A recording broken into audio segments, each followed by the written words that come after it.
할렐루야.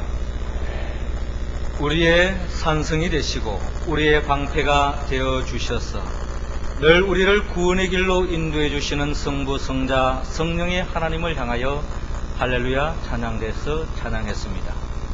우리 모두가 찬양의 가사처럼 우리의 삶에 어려움이 있고 고통이 있고 괴로움이 있다 할지라도 거기에 주저앉지 말고 우리의 피난처가 되시고 산성이 되시고 방패가 되시는 주님 앞에 나아가서 매일매일 찬양하며 또한 구원을 맛보는 우리 모두가 되기를 주의 이름으로 찬양합니다.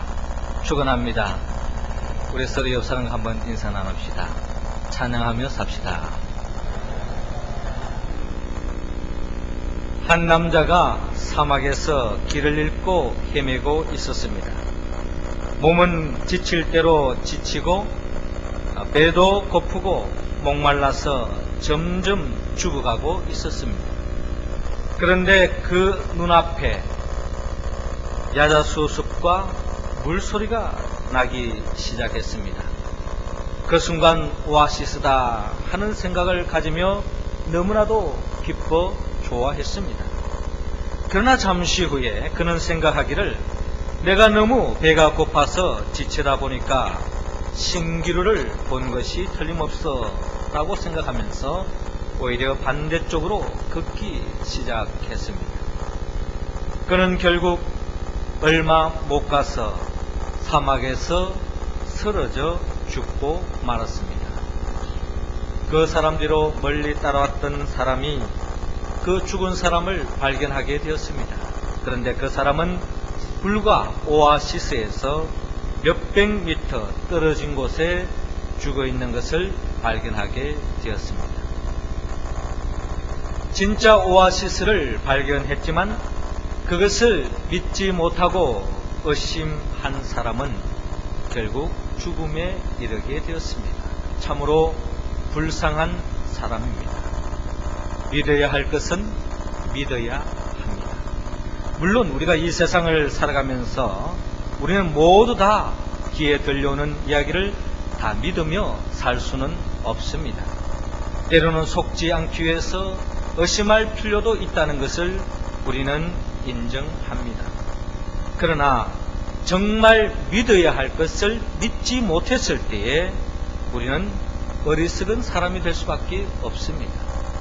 믿어야 할 것, 반드시 믿어야 할 것을 믿을 때에 거기에 진정한 하나님이 예비해 놓으신 복을 누릴 수 있습니다. 예수님께서는 우리 모든 죄를 짊어지고 십자가에 못 박혀 죽으시고 장사한 지 사흘 만에 다시 부활하셨습니다.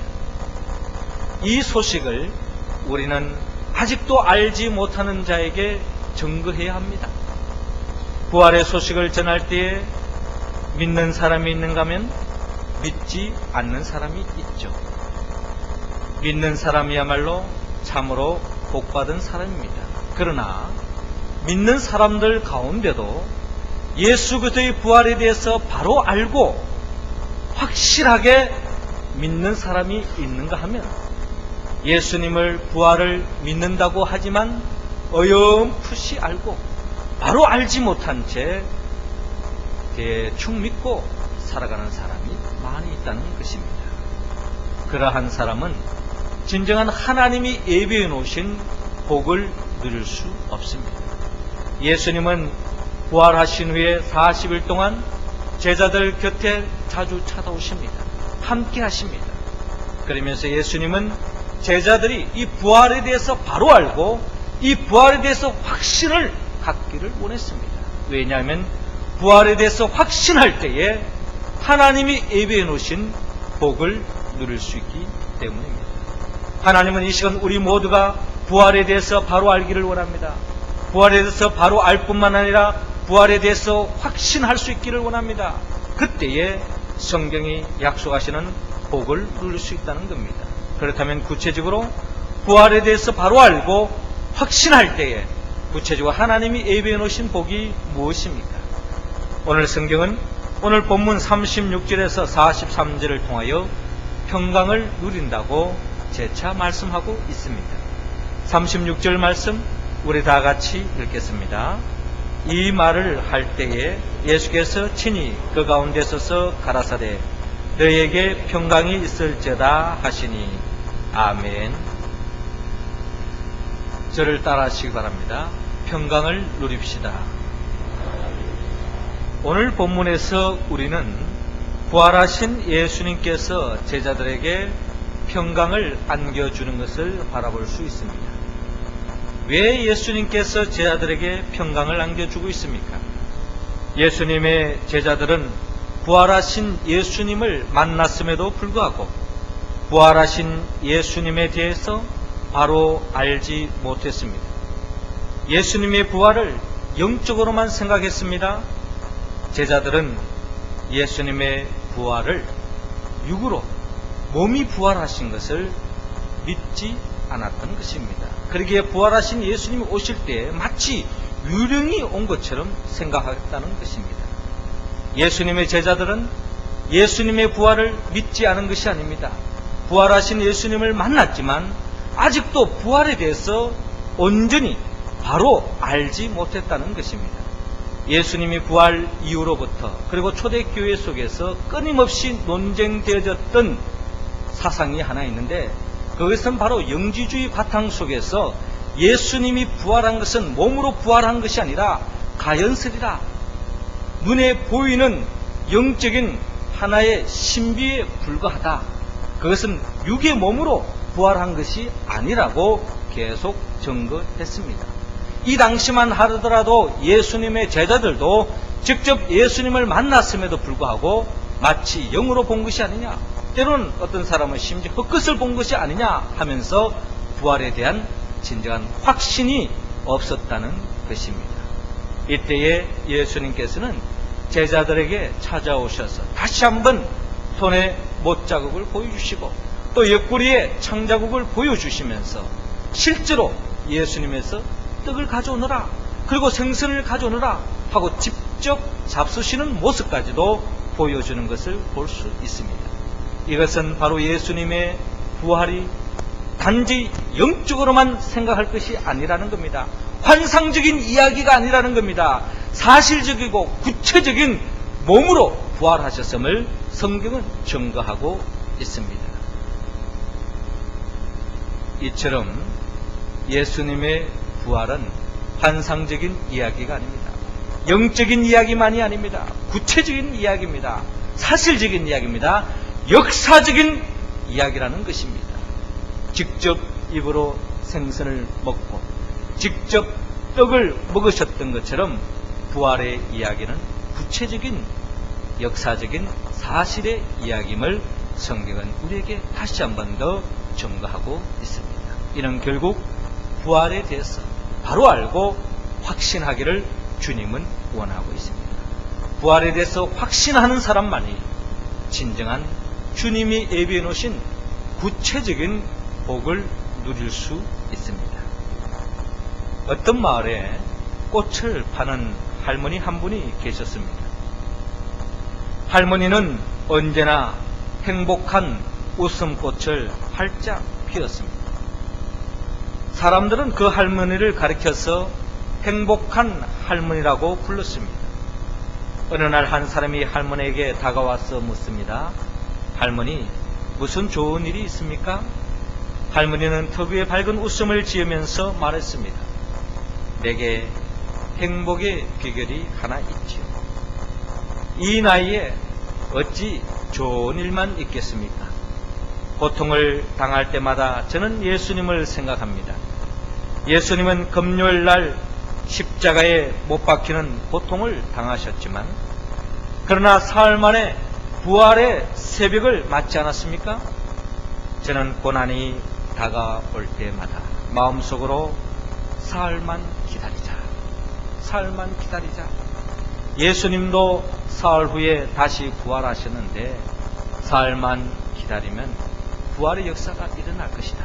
내게 뭔가 좋은 일이 일어날 것이다 하는 그런 믿음으로, 부활의 신앙으로 그의 삶 속에 많은 근심 걱정거리도 있지만 사흘을 참고 나면 좋은 일이 있을 거야 하는 그 소망 가운데 기도하는 마음으로 사흘을 보내고 나면 어느덧 그 모든 문제, 근심, 걱정거리는 사라질 수밖에 없다는 겁니다. 그러기에 매일매일 삶 속에서 근심과 걱정이 찾아오지만 부활하신 주님을 늘 묵상하면서 그 어려움을 이겨나갔다고 합니다. 종교개혁자 루터는 말하기를 아무리 험한 시험과 역경이 몰아친다 할지라도 사망 권세를 이기고 부활하신 예수님을 생각하면 새로운 소망과 용기가 넘친다라고 이야기한 바가 있습니다. 그렇습니다. 사흘 만에 부활하신 예수님을 우리가 확실히 믿을 때에 우리의 삶 속에 어떠한 어려움, 절망의 자리에 놓여있다 할지라도 부활하신 예수님의 도우심으로 말미암아 우리는 모든 환난과 역경과 고통의 자리에서 벗어날 줄로 믿습니다. 아드 랭크라고 하는 영국 실업가가 있었어요. 그는 사업에 대해서 늘 고민과 걱정으로 늘 불안했습니다. 자금이 사정이 안 좋은데 이러다가 부도나면 어떻게 하나? 매출액이 줄어드는데 어떻게 하면 늘 수 있을까? 이렇듯 많은 염려 가운데 살았던 그는 염려에서 벗어날 수 있는 방법이 없을까라고 늘 생각한 끝에 좋은 아이디어를 얻었습니다. 그것은 다름이 아니라 매주 수요일을 염려의 날로 정했습니다. 그래서 평시에 나름대로 근심, 걱정거리가 있으면 메모지에다가 그 걱정, 근심거리를 종이의 메모지에 옮겼습니다. 그리고 상자에다가 담아두었습니다. 그리고 수요일 날이 되어지면은 그날은 염려하는 날로 생각하고 그 한 주간 동안의 근심, 걱정거리가 적혀있는 그 메모지를 다 펼쳐놓고 읽습니다. 읽고 났더니 그 일주일 전만 하더라도 이 일 때문에 마음이 눌리고 근심, 걱정 속에서 밤잠을 설칠 수밖에 없는 그 문제였지만 벌써 일주일밖에 지나지 않는데도 그 당시는 그렇게 크게 느껴졌던 문제거리가 일주일만 지나고 났더니 모든 것이 별 대수롭지 않는 문제로 변화되어 있는 것을 발견하게 되었습니다. 이것을 우리 신앙인들도 좀 적용할 필요가 있을 것 같아요. 여러분 한 주간 동안에 근심, 걱정거리가 있으면 메모지에다가 적으셨습니다. 수요일 날을 근심, 걱정하는 날로 삼고 그 모든 메모지를 가지고 교회로 나오시기 바랍니다. 수요 기도회 때 아마 그것을 펼쳐놓고 여러분들 한번 기도해보면 일주일 전만 하더라도 그렇게 문제되었던 것이 일주일 지나고 나면 이미 주 안에서 모든 것이 해결됐다는 것을 여러분들은 고백할 수 있을 것입니다. 이처럼 우리가 어떠한 삶의 근심, 걱정거리가 있다 할지라도 사흘 만에 다시 부활하신 예수 그리스도를 믿을 때에 그 소망 가운데 모든 근심, 걱정을 이겨내고 주님 안에서 응답받고 매일매일 승리하며 주님이 주시는 참된 평안 속에 행복한 삶을 열어가는 우리 모두가 되기를 주의 이름으로 축원합니다. 세 번째로 우리가 부활을 바로 알고 확신할 때에 하나님은 오늘 본문 44절에서 45절을 통하여 성경을 깨친다라고 말씀하고 있습니다. 45절 말씀 할렐루야 찬양대원들이 읽어주시기 바랍니다. 시작. 아멘. 주를 따라하시기 바랍니다. 성경을 깨달읍시다. 오늘의 본문에서 우리는 부활하신 예수님께서 제자들에게 성경을 깨닫게 해주시는 것을 바라볼 수 있습니다. 신구약 성경 66권의 말씀은 결국 예수 그리스도를 이야기하고 있습니다. 구약 성경은 오실 예수 그리스도를 이야기하고 있고요. 신약 성경은 오신 예수 그리스도를 이야기하고 있습니다. 결국 예수 그리스도 십자가와 부활의 사건은 모든 성경의 말씀의 결론적인 이야기입니다. 예수님의 부활을 확신할 때에 우리는 성경의 말씀을 이해할 수 있습니다. 부활의 예수님을 확신할 때에 우리는 성경 속에 풀리지 않고 또한 오해되어지고 이해할 수 없는 말씀도 다 이해될 수 있다는 것입니다. 부활하신 예수 그리스도를 확신할 때에 결국 성경 66권은 모든 말씀이 우리에게 주고자 하는 약속의 말씀이요 축복의 말씀인데, 십자가를 지시고 부활하신 예수 그리스도를 우리가 확신하고 믿을 때에 성경 66권에 담겨있는 모든 약속의 말씀들이 우리의 삶 속에 구체적으로 이루어질 수 있습니다. 아브라함에게 주었던 축복의 말씀, 이삭에게 주었던 축복의 말씀, 야곱에게 주었던 축복의 말씀, 또한 모세에게 주었던 축복의 말씀, 다윗에게 주었던 축복의 말씀은 그들이 복받은 이야기로 성경은 끝나는 것이 아니라 저와 여러분들이 예수 그리스도 안에서 이 성경 66권에 담겨있는 모든 축복의 말씀을 부활하신 예수 그리스도를 믿을 때에 그 모든 약속이 저와 여러분들에게 주시는 축복의 말씀이 될 줄로 믿습니다. 결코 성경 66권의 말씀은 우리 귀에 들리기에 좋은 말씀으로 희망의 이야기로 그치지 않는다는 겁니다. 예수님의 부활이 영적인 이야기로만 그치는 것이 아니라 몸과 살, 직접 몸으로 부활하셨던 것처럼 성경 66권에 있는 모든 약속의 말씀이 십자가를 지시고 부활하신 예수 그리스도를 확신할 때에 그 모든 약속의 말씀이 우리의 삶 속에 구체적으로 실현되어지는 것을 여러분들이 믿을 수 있기를 바랍니다. 부활하신 예수 그리스도를 믿음으로 성경 66권에 담겨있는 모든 축복의 말씀을 삶 속에 구체적으로 누리며 하나님의 나라를 누리며 살아가는 우리 모두가 되기를 주의 이름으로 축원합니다. 세 번째로, 우리가 부활하신 예수님을 바로 알고 확신할 때에 하나님은 오늘 본문 46절에서 48절을 통하여 사명을 맡긴다라고 말씀하고 있습니다. 48절 말씀 우리 다 같이 읽겠습니다. 너희는 이 모든 일의 증인이라. 아멘. 저를 따라하시기 바랍니다. 사명을 맡읍시다. 오늘의 본문에서 우리는 부활하신 예수님께서 제자들에게 사명을 맡기시는 것을 바라볼 수 있습니다. 예수님의 부활을 확신할 때에 예수님이 주시는 사명을 품을 수 있습니다. 예수 그리스도의 증인이 될 수 있다는 겁니다. 예수님의 십자가 부활의 사건은 복음 중에 복음입니다. 모든 인간들이 죄를 지음으로 말미암아 죽음의 굴레에서, 절망의 굴레에서 헤어날 길이 없는데 예수님께서 우리의 모든 죄를 짊어지고 십자가에 못 박혀 죽으시고 3일 만에 부활하신 이 예수 그리스도의 십자가 부활의 사건은 결국 복음 중에 복음이라는 것입니다. 이 복음을 듣는 순간에 우리는 이 세상에서 가장 큰 기쁨의 소식을 들은 자가 될 것이며, 이 복음의 소식을 들었을 때 우리는 가장 축복된 존재가 되었음을 성경은 말씀하고 있습니다. 더 중요한 것은 이 증인이 되어질 때에 저와 여러분들은 축복의 통로가 될 수 있다는 겁니다. 저와 여러분들을 통해서 우리 주위에 아직도 이 소식을, 십자가 부활의 소식을 알지 못하는 자들에게 증거할 때에 그들은 저와 여러분들을 통하여 하나님의 복을 받는 놀라운 역사가 일어난다는 겁니다. 그러기에 저와 여러분들은 축복의 통로요 복등의 인생으로 살아갈 수 있음은 성경은 증거하고 있습니다. 그렇습니다. 예수님의 부활에 대해서 확신할 때에 우리는 제자들이 품었던 그 사명을 예수 그리스도의 증인으로서 살 수 있다는 겁니다.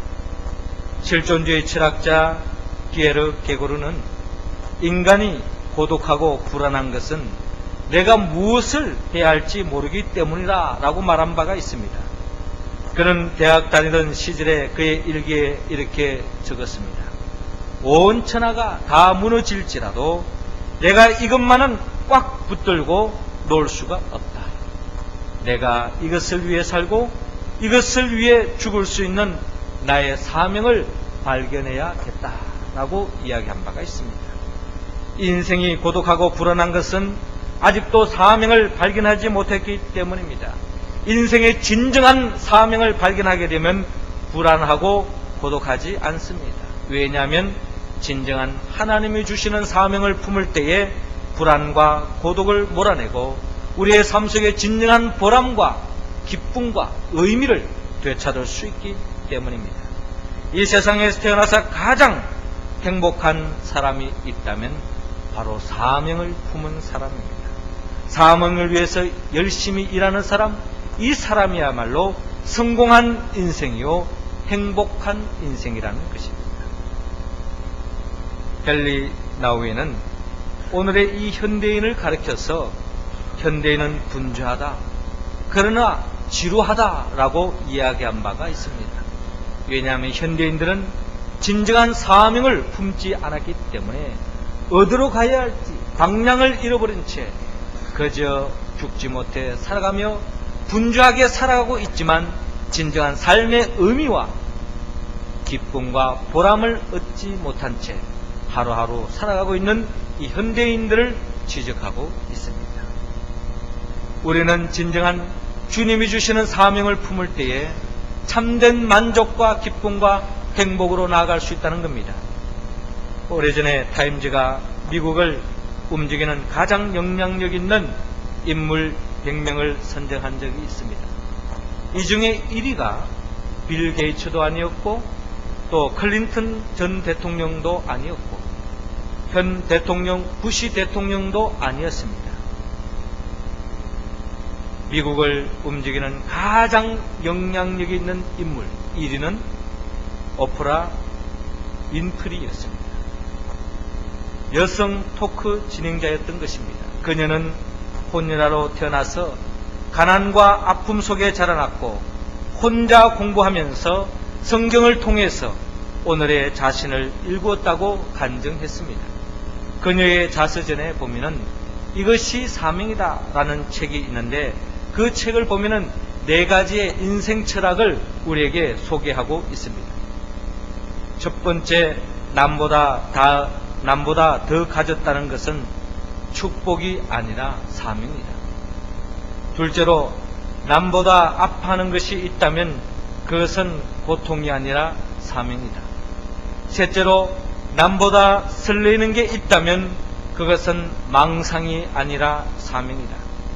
넷째로, 남보다 부담되는 게 있다면 그것은 강요가 아니라 사명이다 라고 이야기한 바가 있습니다. 사랑하는 성도 여러분, 여러분은 예수님 때문에 혹 다른 사람보다 더 가진 것이 있습니까? 그것을 축복으로만 생각하지 마시고 그 속에 사명이 있다는 것을 기억하시기 바랍니다. 예수님 때문에 그 어떠한 사람보다도 더 아파한 적이 있습니까? 그것이 고통이라고 생각하지 마시고 그 속에 사명이 있다고 기억하시기 바랍니다. 예수님 때문에 설레어 본 적이 있습니까? 그것이 망상이라고 생각하지 마시고 그 속에 사명이 있다는 것을 기억하시기 바랍니다. 예수님 때문에 그 누구보다도 큰 부담을 가져본 적이 있습니까? 그것이 강요라고 생각하지 마시고 사명이 있다는 것을 꼭 기억하시기 바랍니다. 우리의 사명은 예수 그리스도의 정인입니다. 예수 그리스도 우리를 위하여 죽으시고 우리를 위하여 부활하신 이 예수 그리스도의 십자가 부활의 소식을 증거할 때에 우리 주위의 사람들이 진정한 살 길을 찾을 수 있고 하나님의 나라를 경험할 수 있습니다. 무엇보다도 저와 여러분들이 예수님의 십자가 부활의 증인으로서 부활을 증거하며 나아갈 때에 하나님께서 약속하신 바 저와 여러분들에게 함께해 주시겠다고 성경은 약속했습니다. 마태복음 28장 19절에서 20절을 보면 그러므로 너희는 가서 모든 족속으로 제자를 삼아 아버지와 아들과 성령의 이름으로 세를 주고 내가 너희에게 분부한 모든 것을 가르쳐 지키게 하라. 볼지어다 내가 세상 끝날까지 너희와 항상 함께 있으리라 라고 말씀하셨습니다. 예수 그리스도의 정인으로 살아갈 때 십자가 부활의 소식을 아직도 알지 못하는 자에게 부활의 소식을 증거하며 나아갈 때에 하나님께서 저와 여러분들에게 함께 해주시겠다고 약속하고 있습니다. 주님이 함께하는 삶, 그것이 바로 하나님의 나라입니다. 주님이 함께하는 삶, 어떤 환난과 역경도 이겨나갈 수 있습니다. 주님이 함께하는 삶, 가장 축복받은 인생이라는 것입니다. 주님이 함께할 때 저와 여러분들은 이미 하나님의 나라를 살아가고 있습니다. 사랑하는 성도 여러분, 예수 그리스도의 부활의 증인으로서 삶을 사심으로 하나님이 함께함으로 새하늘과 새 땅의 기쁨을 삶 속에 누릴 수 있는 우리 모두가 되기를 주의 이름으로 축원합니다. 사랑하는 성도 여러분, 하나님은 부활을 대충 알기를 원치 않습니다. 구체적으로 바로 알고 부활에 대해서 확신하기를 원합니다.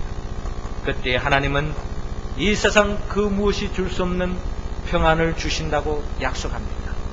또한 성경을 깨친다고 말씀합니다. 성경의 모든 축복의 말씀이 저와 여러분들이 될 수 있다는 것입니다. 더 나아가 저와 여러분들이 사명을 가져서 부활하신 예수 그리스도를 증거함으로 하나님이 함께하는 삶 속에 매일매일 하나님의 나라를 경험하며 살아가는 우리 모두가 되기를 주의 이름으로 축원합니다. 기도드리겠습니다. 생명의 영 보혜사 성령님이시여, 예수님의 부활을 믿는다고 하지만 우리의 믿음은 너무나도 제한적이고 편협적인 것을 고백합니다. 이 시간 우리 모두 믿음의 영을 부어 주시옵소서. 부활하신 예수님을 바로 알고 믿음으로 참된 평안과 행복과 사명을 받아 누리게 하여 주시옵소서. 그리하여 진정 하나님께 영광 돌리는 삶, 부활의 증인으로서 살아가는 삶, 새하늘과 새 땅을 누리며 살아가는 우리의 삶이 될 수 있도록 친히 인도하여 주시옵소서. 예수님의 이름으로 기도드리옵나이다. 아멘.